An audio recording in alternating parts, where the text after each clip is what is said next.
There's a strange comfort in realizing that if you're somewhere between 35 and 40 and feel like you've only been an adult for about 2 minutes, you're perfectly healthy.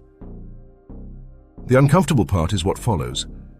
It also means every mistake, every love story, every addiction, every shitty job, every heroic rise and dramatic fall you lived before.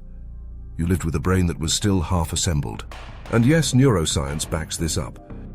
The frontal lobe, the part of the brain in charge of impulse control, planning, judgment, identity, and the ability to not screw up spectacularly, doesn't fully mature until your late 30s. Your brain arrived late to its own party. Carl Jung said something similar long before we had MRIs. Life really does begin at 40. The man wasn't a neuroscientist, but he had the intuition of a sober shaman. So today we're talking about why adulthood arrives after your first grey hairs, why so many people think they've already lived a full life before 40, and why nothing prepares you for that sudden, quiet, terrifying question. What do I actually want? As always, this will hurt a little, but it will tidy you up. We grew up believing life followed a logical sequence. Study, work, build a dumb idea of who you are, get married, follow inertia, die satisfied. No one mentioned that you'd go through all of that with your brain running in beta mode, like pirated software. At 20, you thought you knew who you were. At 30, you were convinced you were taking control.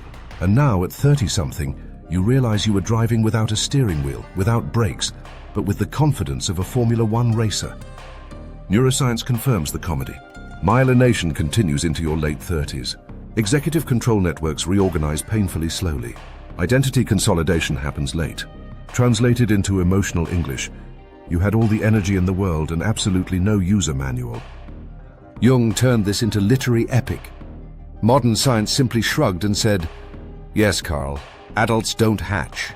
They thaw." The biggest illusion of youth is believing we knew who we were. At 25, we thought we were the final draft of ourselves. So we behaved accordingly.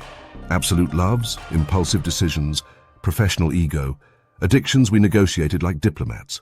But that confidence was neurological fiction, a half-built brain with a fully inflated self-esteem.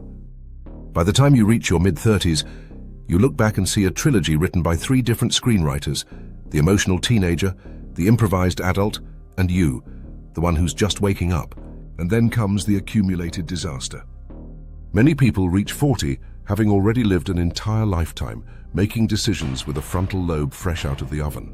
They've already been addicts, they're already divorced, they've already met the love of their life 3 separate times. They've had the best job they'll ever have, and they've already lost it. They've gone into debt, quit everything, rebuilt themselves, collapsed again, and reinvented the reinvention. And through all of it, they genuinely believed they were in their best version. Spoiler, they weren't. They were just in their most confident version. Psychology has known this for decades.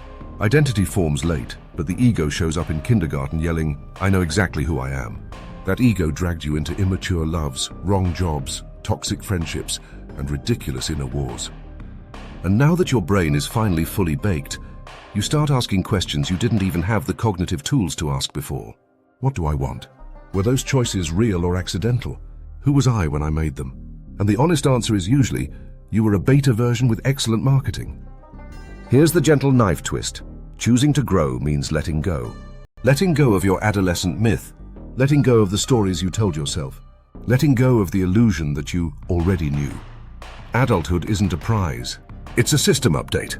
And like every update, it installs slowly, weighs a ton, and breaks half your internal apps. That's why this age hits you with that huge existential pop-up. What do I actually want to do? No one taught you to answer it. Schools educate children. Society manufactures functional adults, but no one teaches you how to become a conscious human being at 40. Life begins at 40, not because of magic, but because for the first time you're technically qualified to live it. If everything we've said is true, if science, psychology, and your own life keep confirming it, then there's only one conclusion left. We arrived late, but we arrived better. At this age, you're no longer a promise, no longer an experiment, no longer the product of your impulses. You're a whole person with scars, with history, with lucidity, with the ability to choose for real. Nothing here is loss. It's prelude. Life starts here. Everything before was rehearsal. If this episode made you think, laugh, or curse your youth, subscribe, share, and remember, You didn't arrive late to adulthood. You arrived exactly when your brain finally picked up the manual.